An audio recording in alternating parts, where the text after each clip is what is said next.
Hi everybody, this is Jim McKim with thebookbundler.com. Today we're going to talk about our new giant book box surprise chapter book box. So this is an actual box in front of you. You're going to get 110 books.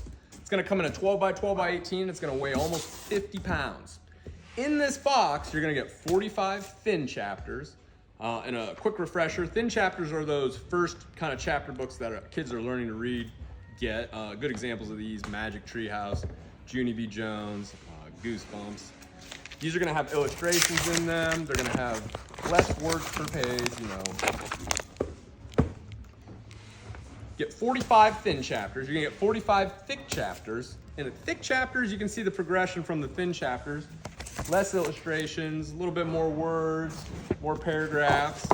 Okay, so you're going to get 45 of those in this box. And you're going to get 20 bestseller trade paperbacks / YA. These are going to come with a mix of more adult themes, grown up, middle school type stuff. These will be full-size books. You might get some stuff like sci-fi. Here's a Hobbit, J.R. Tolkien. We just pulled these right out of a bin. Lunch in Paris, a love story. Yeah, get 20 of those. So you're gonna get a wide range of reading material across the spectrum as kids are learning to read all the way up until they're reading like a pro. Yeah, build bookbundler.com.